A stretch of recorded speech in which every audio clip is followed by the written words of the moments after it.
আসসালামু আলাইকুম। সকল প্রশংসা মহান আল্লাহ তাআলার জন্য। আজকে আমি আপনাদের সাথে গুরুত্বপূর্ণ একটি বইয়ের কিছু অংশ পড়ার চেষ্টা করব। বইটির নাম আর রাহিকুল মাকতুম, যার লেখক শাইখ সফিউর রহমান মুবারকপুরি রাহিমাহুল্লাহ এবং বাংলা অনুবাদক আবুল হাসানাত কাসিম, রিফাত মাহমুদ, আলামিন ফেরদৌস, মুহাম্মদ ফজলুর রহমান। বইটির প্রথম থেকে 15তম পর্ব ইতিমধ্যে চ্যানেলে দেওয়া আছে। আপনারা চাইলে চ্যানেলের প্লেলিস্ট চেক করতে পারেন অথবা উপরের বাটনে ক্লিক করে শুনে নিতে পারেন। তবে চলুন শুরু করা যাক। বদর যুদ্ধ মুসলিমদের সামনে এক সুবর্ণ সুযোগ। উসাইরার যুদ্ধের বর্ণনায় আমরা উল্লেখ করেছি, মক্কা থেকে সিরিয়া অভিমুখী কুরাইশ কাফেলাটি অল্পের জন্য নবীজি সাল্লাল্লাহু আলাইহি ওয়াসাল্লামের হাতছাড়া হয়ে যায়। কিন্তু কাফেলা প্রত্যাবর্তনের সময় হলে নবীজি তাদের গতিবিধি লক্ষ্য রাখার জন্য তালহা ইবনে উবাইদিল্লাহ এবং সাইদ ইবনে জাইদকে পাঠিয়ে দেন। তারা হাওড়া অঞ্চলে গিয়ে অবস্থান নেন। ইতোমধ্যে আবু সুফিয়ান কাফেলা নিয়ে তাদের সামনে দিয়ে অতিক্রম করে যায়। তারা দ্রুত মদিনায় ছুটে আসেন এবং নবীজিকে বিষয়টি জানান। মক্কাবাসীর বিপুল সম্পদে কাফেলাটি সমৃদ্ধ। ধনসম্পদ বোঝায় 1000 উট, যার মূল্য কম করে হলেও 50,000 স্বর্ণমুদ্রার সমতুল্য। তবে এত বিশাল সম্পদের প্রহরায় ছিল মাত্র 40 জন লোক। মদিনার রণঘাটির জন্য এটি একটি সুবর্ণ সুযোগ। যদি মদিনা এই বিশাল সম্পদ অধিকার করতে পারে, তাহলে সামরিক, রাজনৈতিক ও অর্থনৈতিক পরিমণ্ডলে মুশরিকদের মেরুদণ্ড ভেঙে যাবে। তাই নবীজি মুসলিমদের মাঝে ঘোষণা দিলেন, কুরাইশের বাণিজ্যিক কাফেলা আসছে। সেখানে তাদের প্রচুর সম্পদ রয়েছে, তাই তোমরা বেরিয়ে পড়ো। আল্লাহ তাআলা হয়তোবা গনিমত হিসেবে তা তোমাদের হাতে অর্পণ করবেন। এ যাত্রায়ও নবীজি যুদ্ধযাত্রার জন্য কারো উপর চাপ প্রয়োগ করেননি, বরং বিষয়টি সকলের ইচ্ছাধীন ছেড়ে দেন। বাণিজ্যিক কাফেলার পরিবর্তে রণসজ্জায় সজ্জিত মক্কা বাহিনীর সাথে বদর প্রান্তরে সংঘর্ষে জড়াতে হবে ঘোষণার সময় তো এর কোনো কল্পনাই ছিল না। তাই অনেক সাহাবী মদিনায় থেকে যান। তাদের ধারণা ছিল এই অভিযানটি পূর্বের ছোট ছোট অভিযানগুলোর মতোই সাধারণ কোনো অভিযান। তাই নবীজিও যুদ্ধযাত্রা থেকে বিরত থাকার কারণে কাউকে তিরস্কার করেননি। সৈন্য সমাবেশ এবং নেতৃত্ব বণ্টন। নবীজি সাল্লাল্লাহু আলাইহি ওয়াসাল্লাম বের হওয়ার জন্য প্রস্তুত। সঙ্গে আছেন 313 জন যোদ্ধা। কোনো কোনো বর্ণনায় 314, আবার কোথাও 317 জনের কথাও আছে। 82, 83 কিংবা 86 জন মুহাজির সাহাবী। আনসারদের মধ্যে আউস গোত্র থেকে 61 জন এবং 170 জন আছেন খাজরাজ গোত্রের। এই অভিযানের জন্য তারা ব্যাপক কোনো প্রচারণাও চালাননি, যথাযথ প্রস্তুতিও গ্রহণ করেননি। তাদের অশ্বারোহী মাত্র 2 জন, একজন জুবাইর ইবনেল আওয়াম, আরেকজন মিকদাদ ইবনে আসওয়াদ কিন্দি। আর উট ছিল সর্বমোট 70টি। 2 জন বা 3 জনের ভাগে পড়ে একটি করে উট। তাতে তারা পালাক্রমে আরোহণ করেন। নবীজি, আলী এবং মারশাদ ইবনে আবি মারশাদ গানাবি, এই 3 জনের ভাগে পড়ে মাত্র একটি উট। নবীজি মদিনার পরিচালনা এবং সালাতের দায়িত্ব দিয়ে যান সাহাবী আবদুল্লাহ ইবনে উম্মি মাকতুমের হাতে। পরবর্তী সময়ে যখন তিনি রাওহা নামক স্থানে উপনীত হন, তখন আবু লুবাবা ইবনে আব্দুল মুনজিরকে মদিনার প্রশাসনিক কার্যক্রম পরিচালনার জন্য পাঠিয়ে দেন। সর্বাধিনায়কের পতাকা তুলে দেন মুসআব ইবনে উমাইর কুরাশি আবদারির হাতে। পতাকাটির রং ছিল সাদা। তিনি তার বাহিনীকে দুভাগ করে নেন। এক ভাগে থাকে মুহাজির সাহাবীরা। তাদের পতাকা তুলে দেওয়া হয় আলী ইবনে আবি তালিবের হাতে। অপর ভাগে রয়েছে আনসার সাহাবীরা। তাদের পতাকা বহন করেন সাদ ইবনে মুয়াজ। ডান পাশের নেতৃত্ব দেন জুবাইর ইবনেল আওয়ামকে। আর মিকদাদ ইবনে আমার বাম পাশের সেনাপতি। পূর্ব বর্ণনা অনুযায়ী তারাই ছিলেন এই বাহিনীর 2 জন অশ্বারোহী। বাহিনীর পেছনের অংশের দায়িত্ব পড়ে কাইস ইবনে আবি সাসার উপর। পুরো বাহিনীর সর্বাধিনায়ক হিসেবে নিয়োজিত রয়েছেন স্বয়ং নবীজি সাল্লাল্লাহু আলাইহি ওয়াসাল্লাম। বদর পানে মুসলিম বাহিনীর যুদ্ধযাত্রা। অপ্রস্তুত একটি বাহিনী নিয়ে নবীজি যুদ্ধযাত্রা শুরু করেন। মদিনা থেকে বের হয়ে এগোতে থাকেন মক্কাভিমুখী প্রধান সড়ক ধরে। রাওহা নামক স্থানের একটি কূপের কাছে বিশ্রাম নেন সবাই। সেখান থেকে যাত্রা করার সময় মক্কাগামী পথ বাম দিকে রেখে বদরের উদ্দেশ্যে বাম দিকে নাজিয়ার পথে মোড় নেন। চলতে চলতে নাজিয়া ও সাফরার গিরিপথের মধ্যবর্তী একটি উপত্যকা রাহকানে এসে উপনীত হন। এই উপত্যকা অতিক্রম করে তাঁবু ফেলেন সাফরার নিকটবর্তী একটা জায়গায়। সেখান থেকে কাফেলার খবরাখবর নিয়ে আসার জন্য বাসবাস ইবনে আমর জুহানি এবং আদি ইবনে আবিদ জাগবা আল জুহানিকে পাঠিয়ে দেন বদরের দিকে। মক্কার বুকে সতর্কবাণী। কুরাইশের এ বাণিজ্যিক কাফেলার সর্দার ছিল আবু সুফিয়ান। খুবই বিচক্ষণ ও চোখ ব্যক্তি সে। মক্কার পথ যে খুবই বিপদসংকুল, এ কথা তার অজানা ছিল না। তাই পথে কোনো আরোহী সাক্ষাৎ পেলেই তার কাছে পথের পরিস্থিতি জেনে নিত। কাফেলার পথ রোধ করার জন্য নবীজি সাল্লাল্লাহু আলাইহি ওয়াসাল্লাম তার বাহিনীকে সমবেত করেছে। এ খবর কোনোভাবে আবু সুফিয়ানের কানে আসে। অমনি সে জমজম ইবনে আমির গিফারিকে ভাড়া করে। তার কাজ হলো মক্কায় গিয়ে লোকজনকে কাফেলার বিপদ সম্পর্কে অবগত করা, নবীজি ও তার বাহিনীর হাত থেকে বাঁচার জন্য তাদের সহযোগিতা কামনা করা। জমজম ক্ষিপ্র গতিতে মক্কার দিকে ছুটে চলে। মক্কা পৌঁছে পরিস্থিতির ভয়াবহতা বোঝাতে সে তার উটের নাক কেটে দেয়, হাওদা উল্টিয়ে রাখে, নিজের জামাকাপড় ছিঁড়ে ফেলে। তারপর সেই উটের পিঠে দাঁড়িয়ে চিৎকার করে বলতে থাকে, শোনো কুরাইশের লোকেরা, তোমাদের কাফেলা রক্ষা করো। তোমাদের সমস্ত মালামাল মুহাম্মদ ও তার বাহিনী দখল করে নিতে যাচ্ছে। আমি জানি না তোমরা গিয়ে তার নাগাল পাবে কিনা। সাহায্য করো তাদের, সাহায্য করো। মুসলিমদের বিরুদ্ধে মক্কাবাসীর প্রস্তুতি। জমজমের সতর্কবার্তা শুনে কুরাইশরা তো ভীষণ উত্তেজিত। মুহাম্মদ ও তার সাথীরা কি আমাদেরকে ইবনে হাজরামির কাফেলার মতো পঙ্গু মনে করে? মোটেও না, আল্লাহর কসম, অবশ্যই তারা এবার ব্যতিক্রম কিছু সাক্ষী হবে। এরপর সকলেই যুদ্ধযাত্রার জন্য ঐক্যবদ্ধ হয়। তাদেরকে দুটি এখতিয়ার দেওয়া হয়: ১. সশরীরে অংশ নেওয়া, ২. অন্যথায় নিজের পরিবর্তে অন্য কাউকে পাঠানো। সিদ্ধান্ত অনুযায়ী প্রস্তুতি নেয় সবাই। কুরাইশ নেতাদের মধ্য থেকে শুধু আবু লাহাব সশরীরে অংশগ্রহণ থেকে বিরত থাকে। সে তার স্থলে তার এক দেনাদারকে পাঠিয়ে দেয়। কুরাইশরা আরবের অন্যান্য গোত্র থেকেও লোকবল সংগ্রহ করে। কুরাইশের শাখাসমূহ থেকে শুধু বনু আদি এই অভিযানে যোগ দেয়নি, তাদের একজনও যুদ্ধে যায়নি এই দলের সাথে। মক্কা বাহিনীর সৈন্য সংখ্যা এবং যুদ্ধ সরঞ্জাম। যাত্রার শুরুতে মক্কা বাহিনীর যোদ্ধা সংখ্যা ছিল ১৩০। ১০০ জন অশ্বারোহী, ৬০০ জন লৌহবর্মধারী এবং উটে আরোহী বিপুল পরিমাণ সৈন্য। তাদের সঠিক সংখ্যাটি জানা যায়নি। বাহিনীর প্রধান সেনাপতি আবু জাহল ইবনে হিশাম। বাহিনীর খাদ্যের যোগান দেয় কুরাইশের ৯ জন সর্দার। তারা একদিন ৯টি আরেক দিন ১০টি করে উট জবাই করত। বনু বকরকে নিয়ে যত সমস্যা। মক্কা বাহিনী যাত্রার জন্য প্রস্তুত। এমন সময় বনু বকর গোত্রের সাথে তাদের শত্রুতা ও যুদ্ধবিগ্রহের কথা তাদের মনে পড়ে। তাই তাদের আশঙ্কা হয় বনু বকর তাদেরকে পেছন দিক থেকে আক্রমণ করতে পারে।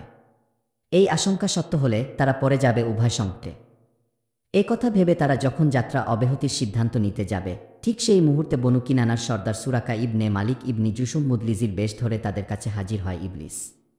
সে বলে, কিনানা গোত্র পেছন দিক থেকে আপনাদের অপছন্দনীয় কোনো কাজ করবে না। আমি এর দায়িত্ব নিলাম মক্কা বাহিনীর যুদ্ধযাত্রা। ইবলিসের কথায় আশ্বস্ত হয়ে মক্কা বাহিনীর যাত্রা শুরু হয়। এরই পরিপ্রেক্ষিতে আল্লাহ তাআলা বলেন, গর্বভরে লোক দেখানোর উদ্দেশ্যে তারা বের হয়েছে। তারা মানুষদের আল্লাহর পথ থেকে বাধা প্রদান করত। তাদের যুদ্ধযাত্রার বিবরণ দিতে গিয়ে নবীজি সাল্লাল্লাহু আলাইহি ওয়াসাল্লাম বলেন, তারা তাদের জাতীয় শক্তি নিয়ে আগমন করেছে। তারা আল্লাহ ও তার রাসূলের বিরোধিতা করে। আল্লাহ তাআলা আরও বলেন, তারা বের হয়েছে সকাল সকাল সজোরে দম্ভভরে। তারা বের হয়েছে নবীজি ও তার সাহাবীদের প্রতি তুমুল ক্রোধ, বিদ্বেষ ও জিঘাংসা নিয়ে, তাদের কাফেলার উপর আক্রমণ করার দুঃসাহস দেখানোর প্রতিশোধ নিতে। মক্কা বাহিনী উত্তর দিক থেকে বদর অভিমুখে ছুটে চলেছে দুর্বার গতিতে। প্রথমে আসফান উপত্যকা, তারপর কাদিদ ও জাহফা অতিক্রম করে। সেখানে তারা আবু সুফিয়ানের নতুন একটি বার্তা পায়। আবু সুফিয়ান তাদের লক্ষ্য করে বলে, তোমরা তোমাদের কাফেলা, আত্মীয়স্বজন ও সম্পদ রক্ষার জন্য বের হয়েছ। ইতোমধ্যে আল্লাহ তাদের রক্ষা করেছেন। তাই তোমরা এখন ফিরে যাও বিপদমুক্ত মক্কার বাণিজ্য কাফেলা। আবু সুফিয়ানের ঘটনাটি অনেকটা এমন, মক্কার মূল পথ ধরেই সে এগোচ্ছে। তবুও তার মনমস্তিষ্ক পূর্ণ সজাগ ও সচেতন। সতর্ক অনুসন্ধানী কার্যক্রমও বাড়িয়ে দিয়েছিল সে। বদরের নিকটবর্তী অঞ্চল দিয়ে তার কাফেলা অতিক্রম করার সময় মাজদি ইবনে আমরের সাথে তার সাক্ষাৎ হয়। সে মাজদিকে মুসলিম বাহিনীর ব্যাপারে জিজ্ঞেস করে। মাজদি বলে, আমি অপরিচিত কাউকে দেখিনি, তবে ওই টিলার কাছে অবস্থানরত দুজন আরোহী দেখেছিলাম। তারা তাদের দুটি পাত্রে পানি ভরে নিয়ে চলে গেছে। খবর পেয়েই আবু সুফিয়ান দ্রুত সেই দুই আরোহীর অবস্থানস্থলে যায়। সেখানে গিয়ে তাদের উটের মল এদিকে ওদিকে পড়ে থাকতে দেখে। সেখান থেকে একটি মল হাতে নিয়ে তা ভেঙে দেখে ভেতরে খেজুরের বিচি। তখন সে বলে, এগুলো মদিনার উটের খাবার। আবু সুফিয়ান সঙ্গে সঙ্গে তার কাফেলায় ফিরে আসে। এরপর বাম দিকের বদরমুখী মূল রাস্তা ছেড়ে পশ্চিমে সাগরের তীর ধরে এগিয়ে যেতে থাকে। এই বুদ্ধিদীপ্ত কাজের কারণেই মুসলিমদের আক্রমণ থেকে বেঁচে যায় তার কাফেলা। শুধু তাই নয়, সে মক্কা বাহিনীর কাছেও এই খুশির খবরটি পাঠিয়ে দেয়। মক্কা বাহিনীর কাফিররা জুহফায় এসে এটা জানতে পারে। মক্কা বাহিনীর সৈন্যরা কি মক্কায় ফিরে যাবে? মক্কা বাহিনী আবু সুফিয়ানের বার্তা পেয়ে মক্কায় ফেরার কথা ভাবছিল, কিন্তু কুরাইশের স্বেচ্ছাচারী আবু জাহল তখন বাধা হয়ে দাঁড়ায়। অহমিকা ও জিঘাংসাভরা কণ্ঠে সে বলে, আমরা বদর প্রান্তরে উপনীত হব, সেখানে 3 দিন অবস্থান করব। উট জবাইয়ের মধ্য দিয়ে অনুষ্ঠিত হবে দারুণ এক ভোজসভা। শরাব পান ও নর্তকীদের নাচগানের আয়োজন করে গোটা আরবকে জানিয়ে দিতে হবে আমাদের আগমন ও সমাবেশের কথা। এতে তারা চিরদিনের জন্য আমাদের প্রতি ভীতসন্ত্রস্ত থাকবে। আল্লাহর কসম, এসব না করে আমরা মক্কায় ফিরছি না। তবে আবু জাহলের জোরালো তাগিদ উপেক্ষা করেই আখনাস ইবনে শুরাইক ফিরে যাওয়ার পরামর্শ দেয়, কিন্তু সে কারো সঙ্গ পায়নি। তাই বাধ্য হয়ে সে একাই বনু জাহরাকে নিয়ে ফিরে আসে। সে মূলত বনু জাহরার মিত্র এবং এই বাহিনীতে তাদের সর্দার। তাই বনু জাহরার একজনও বদরের যুদ্ধে অংশগ্রহণ করেনি। তাদের সংখ্যা প্রায় 300 জন। যুদ্ধপরবর্তী ফলাফল দেখে বনু জাহরা আখনাস ইবনে শুরাইকের অভিমতের মূল্য উপলব্ধি করে। তাই আখনাস সারা জীবন তাদের মাঝে সম্মানিত ও শ্রদ্ধাভাজন হিসেবে গণ্য ছিলেন। বনু হাসিম ফিরে যাওয়ার ইচ্ছা প্রকাশ করলেও আবু জাহল তাদের প্রতিবন্ধক হয়ে দাঁড়ায়। সে বলে, আমাদের প্রত্যাবর্তনের আগে অন্য কেউ এই বাহিনী ত্যাগ করতে পারবে না। বনু জাহরা ফিরে গেছে। এখন মক্কা বাহিনীর সংখ্যা গিয়ে দাঁড়িয়েছে 1000-এ। তারা যাত্রা অব্যাহত রাখে। বদর উপত্যকার সীমানার এক প্রান্তে একটি বালুর টিলার পেছনে তারা অবতরণ করে। রক্তক্ষয়ী এক যুদ্ধের আশঙ্কা। নবীজি সাল্লাল্লাহু আলাইহি ওয়াসাল্লাম এখনও জাফরান উপত্যকায় অবস্থান করছেন। এখানে তার কাছে কুরাইশের কাফেলা ও মক্কা বাহিনীর বিস্তারিত সংবাদ এসে পৌঁছল। আগত সংবাদ ও তথ্য পর্যবেক্ষণ করে তিনি এই সিদ্ধান্তে উপনীত হলেন, সামনে একটি রক্তক্ষয়ী যুদ্ধ অপরিহার্য। এটা পরিহার করার কোনো পথ খোলা নেই। এখন বীরত্ব, সাহসিকতা, বাহাদুরি ও অবিচলতা নিয়ে তাদের দিকে অগ্রসর হতেই হবে। বস্তুত মক্কা বাহিনীকে যদি সে অঞ্চলে বিচরণ করার সুযোগ দেওয়া হয়, তাহলে এ ব্যাপারে কোনো সন্দেহ নেই, এটা কুরাইশের সামরিক অবস্থান ও রাজনৈতিক প্রতাপ বৃদ্ধিতে সহায়ক হবে। পাশাপাশি মুসলিমদের জন্য এটি হবে লাঞ্ছনা ও লজ্জার বিষয়। এমনকি ইসলামী বিপ্লব তখন পরিণত হবে একটি নিষ্প্রাণ দেহে। ফলে এ অঞ্চলে যারাই ইসলামের প্রতি বিদ্বেষ ও ঘৃণা লালন করে, সবাই মুসলিমদের অনিষ্ট করতে লালায়িত হয়ে উঠবে। লজ্জা ও লাঞ্ছনার কথা না হয় বাদই দিলাম, মক্কা বাহিনী যে এখন মদিনার দিকে যাত্রা করবে না, এরও তো কোনো নিশ্চয়তা নেই। তখন তো যুদ্ধ করতে হবে একেবারে মদিনার অভ্যন্তরে। তারা মুসলিমদের নিজ ঘরে গিয়ে হতে করে আসবে। না না, যদি মদিনার বাহিনী থেকে এতটুকু পশ্চাৎপসরণ পাওয়া যায়, তাহলে মুসলিমদের গাম্ভীর্য এবং সুনামে অনেক মন্দ প্রভাব পড়বে। আর এমনটি কসমিন কালেও হতে দেওয়া যাবে না। সাহাবীদের সাথে জরুরি বৈঠক। আকস্মিক এমন বিপদসংকুল পরিস্থিতি দেখে নবীজি সাল্লাল্লাহু আলাইহি ওয়াসাল্লাম একটি উচ্চসামরিক মজলিসের আহ্বান করেন। তাদের সামনে তুলে ধরেন বর্তমান পরিস্থিতির বিবরণ। নেতৃস্থানীয় থেকে শুরু করে সাধারণ সৈনিকদের সাথে মত বিনিময় করেন। পরিস্থিতির ভয়াবহতা দেখে কিছু মানুষের অন্তরাত্মা কেঁপে ওঠে। রক্তক্ষয়ী যুদ্ধের কথা শুনে ভীতসন্ত্রস্ত হয়ে যায় তারা। তাদের ব্যাপারেই আল্লাহ তাআলা বলেছেন, সম্মুখ সমর তাদের কাছে তেমন অপছন্দনীয়, যেমন যৌক্তিক কারণ থাকার পরও মুমিনদের একটি দল অভিযানে বের হওয়া অপছন্দ করেছিল। সত্য স্পষ্টভাবে প্রকাশিত হওয়ার পরও তারা এমনভাবে আপনার সাথে তর্ক করেছে, যেন তাদেরকে সাক্ষাৎ মৃত্যুর দিকে ধাবিত করা হচ্ছে এবং তারা তা নির্বিকার তাকিয়ে দেখছে। অপরদিকে বাহিনীর নেতৃস্থানীয়দের মনোবল ছিল তুঙ্গে। আবু বকর সিদ্দিক রাজিয়াল্লাহু আনহু দাঁড়ালেন এবং সম্মতিমূলক কথা বললেন। তারপর দাঁড়ালেন উমার রাজিয়াল্লাহু আনহু। তার কণ্ঠ ছিল তেজদীপ্ত। দাঁড়ালেন মিকদাদ ইবনে আমর রাজিয়াল্লাহু আনহু। তিনি বললেন, হে আল্লাহর রাসূল, আল্লাহ যে আদেশ দিয়েছেন আপনি তা পালন করুন। আমরা সর্বাবস্থায় আপনার সঙ্গে আছি। বনি ইসরায়েল মুসা আলাইহিস সালামকে যেমন বলেছিল, তুমি আর তোমরা রব গিয়ে যুদ্ধ করো, আমরা এখানে বসলাম, আল্লাহর কসম আমরা এমন কথা বলবো না, বরং আমরা বলবো, আপনি এবং আপনার রব যুদ্ধের জন্য অগ্রসর হন, আমরাও আপনাদের সাথে আছি। যে সত্তা আপনাকে সত্য দিয়ে প্রেরণ করেছেন তার শপথ, যদি আপনি আমাদের নিয়ে বারকুল গিমাত পর্যন্ত যেতে চান, আমরা আপনার সাথে লড়াই করতে করতে সেখানে পৌঁছে যাব। মিকদাদ রাজিয়াল্লাহু আনহুর উদ্দীপ্ত ভাষণ শুনে নবীজি সাল্লাল্লাহু আলাইহি ওয়াসাল্লাম তার জন্য কল্যাণের দোয়া করলেন। উপরিউক্ত 3 জন তো মুহাজির সাহাবীদের অন্তর্ভুক্ত। একই সাথে তারা ছিলেন বাহিনীর সংখ্যালঘু অংশ। তাই নবীজি সংখ্যাগরিষ্ঠ আনসার সাহাবীদের মতামত জানার আগ্রহ পেশ করলেন।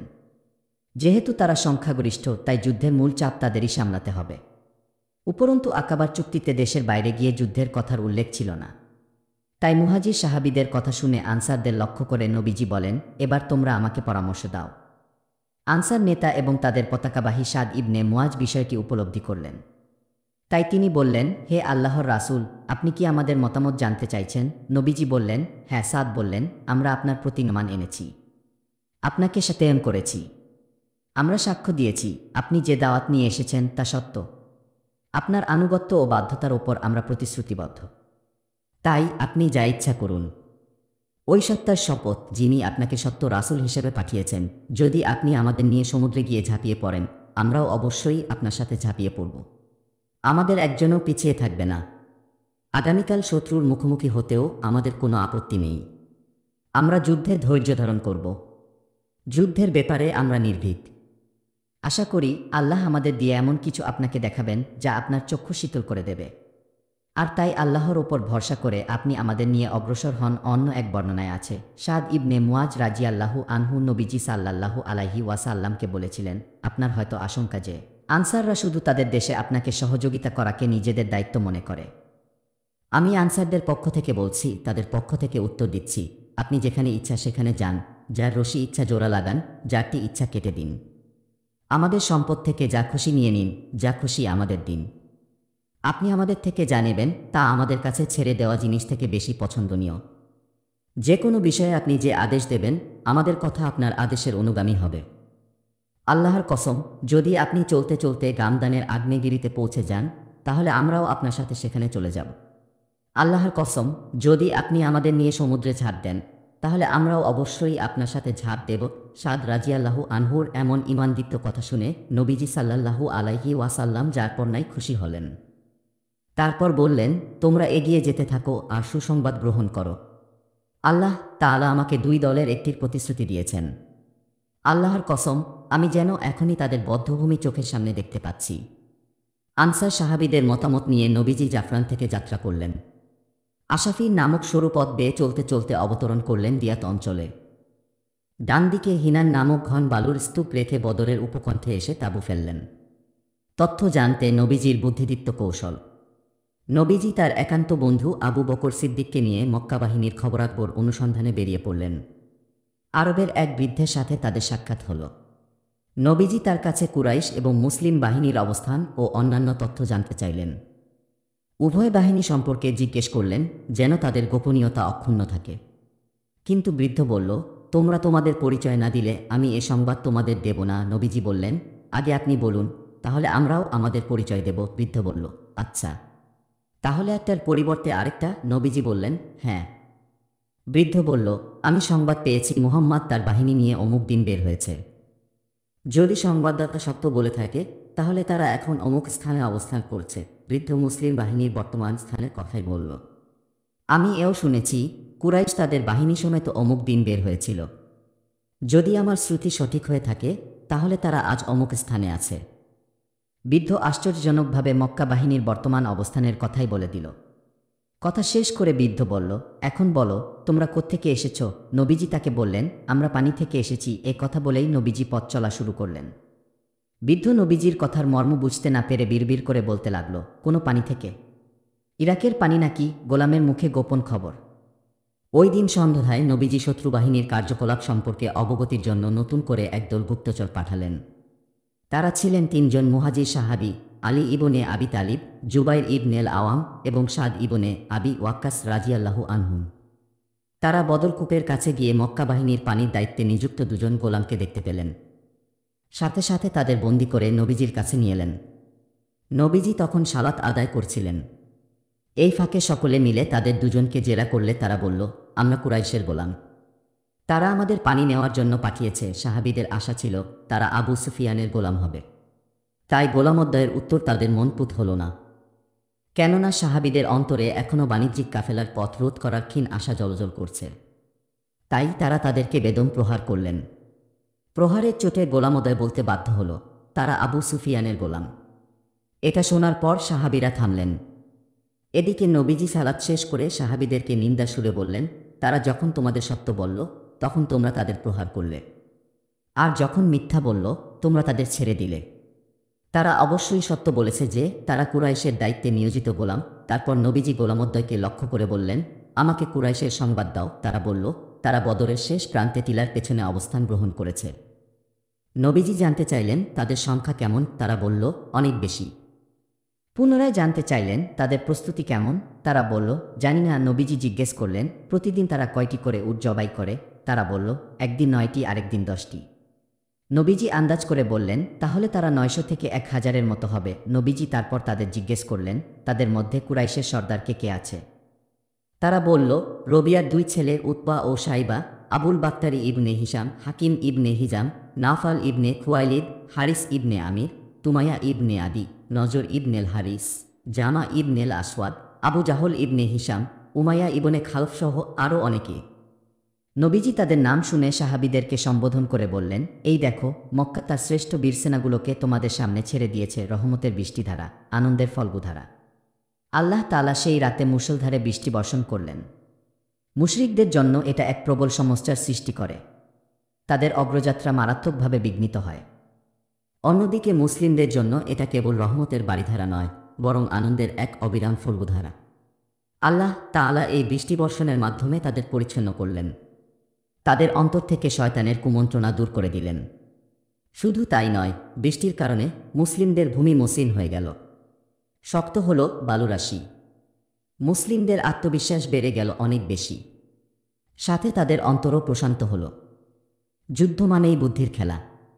নবীজি সাল্লাল্লাহু আলাইহি ওয়াসাল্লাম কুরাইশদের আগে বদরের কূপ দখল করা এবং তাদের মাঝে ও কূপের মাঝে প্রতিবন্ধকতা তৈরি করার জন্য তার বাহিনী নিয়ে সামনে এগিয়ে যেতে লাগলেন।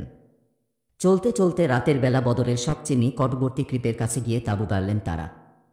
তখন হুবাব ইবনে মুনজির রাজিয়াল্লাহু আনহু দাঁড়িয়ে বললেন, হে আল্লাহর রাসূল, আপনি এই স্থানটি কি আল্লাহ তাআলার আদেশে নির্বাচন করেছেন যে তা পরিহার করার কোনো সুযোগ আমাদের নেই, নাকি এটি আপনার ব্যক্তিগত মতামত ও যুদ্ধ কৌশল? নবীজি বললেন, এটি আল্লাহ তাআলার আদেশ নয়, বরং আমার মতামত ও যুদ্ধ কৌশল মত। হুবাব বললেন, তাহলে আমি বলবো, এই স্থানটি আমাদের জন্য সুবিধাজনক নয়। তাই সকলকে নিয়ে চলুন, আমরা কুরাইশের সবচেয়ে নিকটবর্তী কূপের কাছ গিয়ে সেখানে ঘাঁটি গাড়ি এবং অন্যান্য কূপ নষ্ট করে দিয়ে নিজেদের জন্য একটি হাউস তৈরি করে তাতে পানি সংরক্ষণ করি। এতে যুদ্ধের সময় আমাদের কাছে পান করার পানি থাকবে, কুরাইশরা পানি পাবে না। নবীজি বললেন, মাশা আল্লাহ, তুমি একটা কাজের কথা বলেছ। সাথে সাথে নবীজি বাহিনী নিয়ে সামনে অগ্রসর হলেন এবং শত্রুপক্ষের সবচেয়ে নিকটবর্তী কূপের পাশে গিয়ে অবতরণ করলেন। মাঝরাতে তারা সেখানে নিজেদের জন্য কয়েকটি হাউস তৈরি করে সেগুলোতে পানি সংরক্ষণ করলেন, বাকি কূপগুলো নষ্ট করে দিলেন। নবীজির জন্য শামিয়ানা তৈরি। মুসলিম বাহিনী বদরের কূপে অবতরণ করেছে। এখন জরুরি অবস্থার প্রস্তুতি এবং জয়ের পূর্বে পরাজয়ের কল্পনা করে মুসলিমদের জন্য একটি কেন্দ্র বানানো দরকার।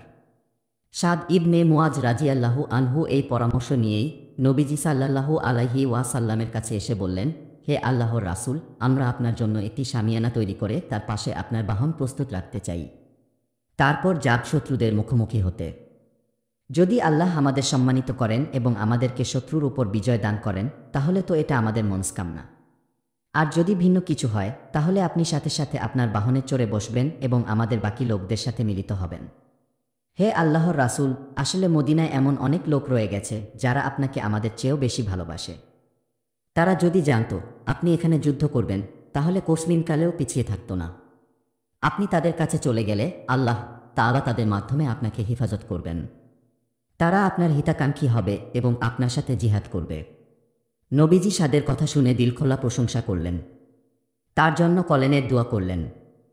মুসলিমরা রণাঙ্গনের উত্তর পূর্ব দিকের একটি উঁচু স্থানে শামিয়ানা তৈরি করল, যেখান থেকে পুরো যুদ্ধক্ষেত্র পর্যবেক্ষণ করা যায়। তারপর সাদ ইবনে মুআজ রাজিয়াল্লাহু আনহুর নেতৃত্বে আনসারী যুবকদের সমন্বয়ে একটি দল গঠন করা হলো। তাদের দায়িত্ব হল নবীজির তাঁবু পাহারা দেওয়া, চমৎকার সেনাবিন্যাস এবং প্রশান্তির নিদ্রাযাপন। শামিয়ানার ব্যবস্থাপনা শেষ হলে নবীজি সাল্লাল্লাহু আলাইহি ওয়াসাল্লাম নিজেই তার বাহিনী বিন্যস্ত করলেন। এরপর চলে গেলেন রণাঙ্গনে। হাত দিয়ে এদিক ওদিক ইঙ্গিত করে বলতে লাগলেন, আগামীকাল এটি হবে অমুক কাফিরের বদ্ধভূমি, ওটি হবে তমুক কাফিরের, ইনশাল্লাহ। তারপর তিনি সেখানের একটি গাছের নিচে সালাত আদায় করে সারা রাত কাটিয়ে দিলেন। মুসলিমরাও রাত কাটিয়ে দিলেন প্রশান্ত হৃদয়ে, আশান্বিত প্রাণে। তাদের অন্তর্বিশ্বাসে আচ্ছাদিত।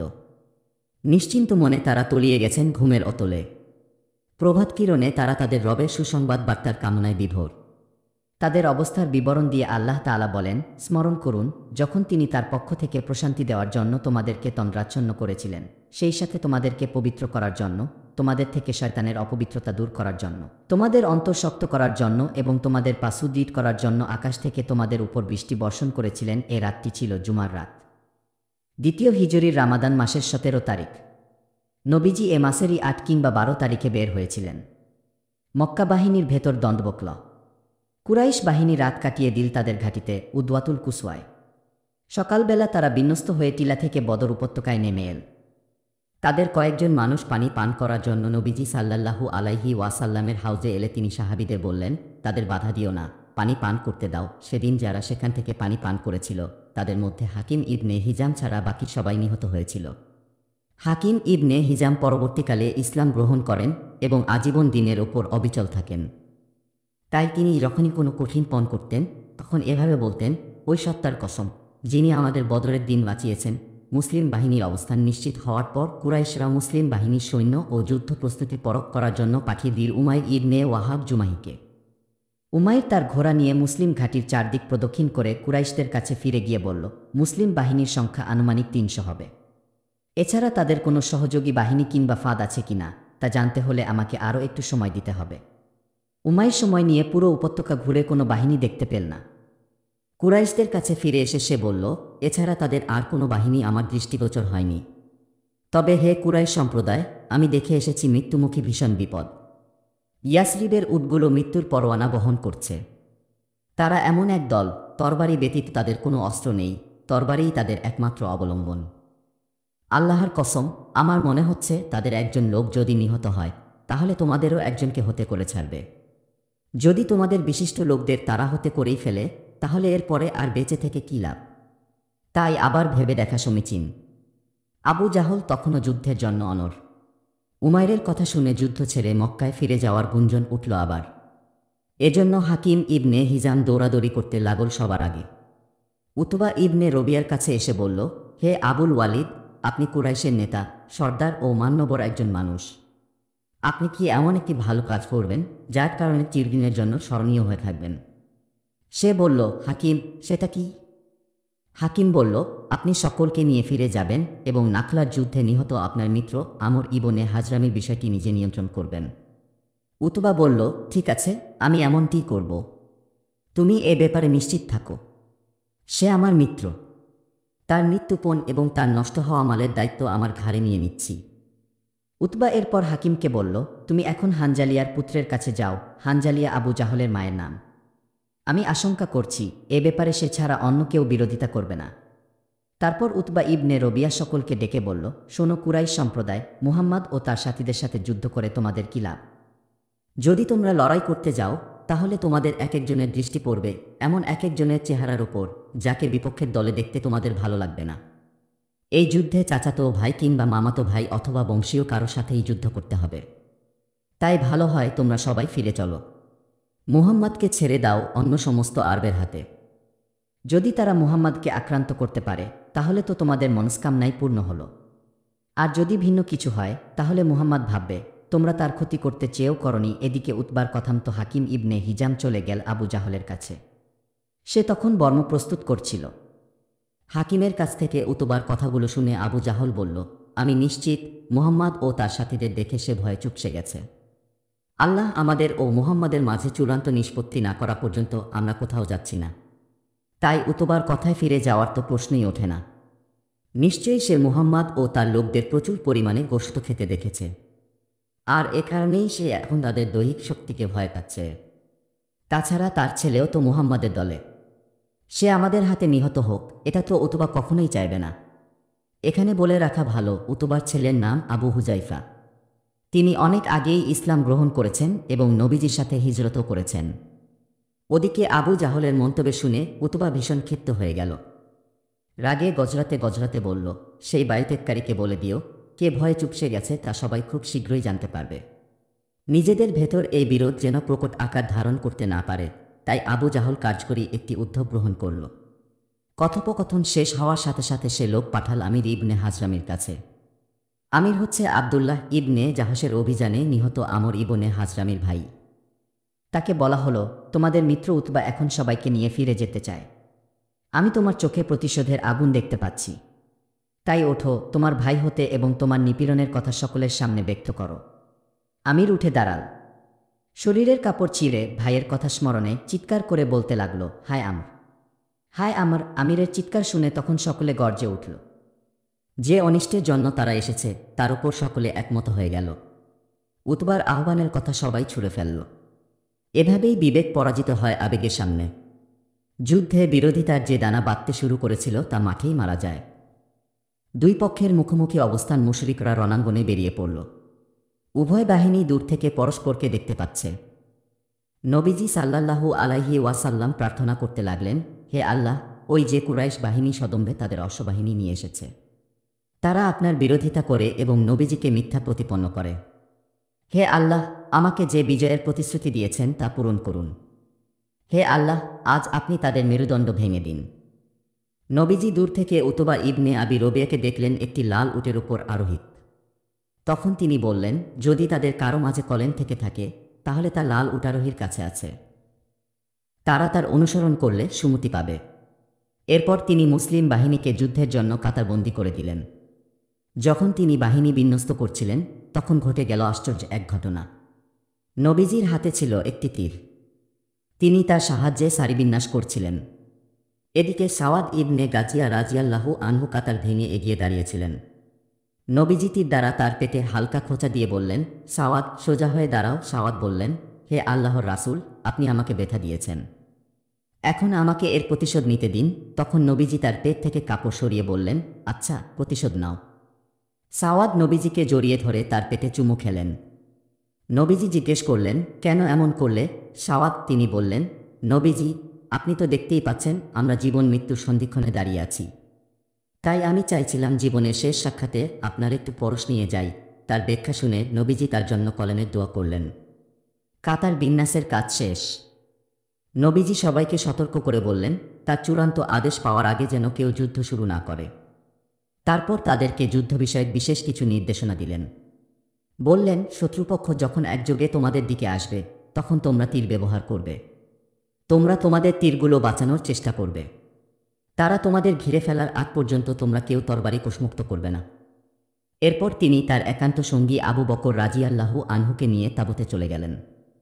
সাদ ইবনে মুআজের নেতৃত্বে একদল চৌক সাহাবী ছিলেন সেই তাঁবুর পাহারাদার হিসেবে। অপরদিকে মুশরিকদের নেতা আবু জাহল মীমাংসা ও বিজয়ের জন্য প্রার্থনা করছিল। সে বলল, হে আল্লাহ, আমাদের মাঝে যে অধিক আত্মীয়তার সম্পর্ক ছিন্নকারী এবং যে আমাদেরকে অনাকাঙ্ক্ষিত যুদ্ধে জড়িয়ে দিয়েছে, তুমি তাকে পরাজিত করো। হে আল্লাহ, আমাদের মাঝে যে আপনার কাছে বেশি প্রিয় ও পছন্দনীয়, তাকে আজ বিজয় দান করো। এরই প্রেক্ষিতে আল্লাহ তাআলা নিচের আয়াতটি নাজিল করেন, হে কাফির সম্প্রদায়, তোমরা যদি মীমাংসায় চেয়ে থাকো তবে মীমাংসা তোমাদের দোরগোড়ায়। তাই এখন যদি অন্যায় কাজ থেকে বিরত থাকো তবে সেটাই তোমাদের জন্য কল্যাণ করো। কিন্তু তোমরা যদি পুনরায় সেই একই কাজ করো তবে আমিও পুনরায় শাস্তি দেব তোমাদের।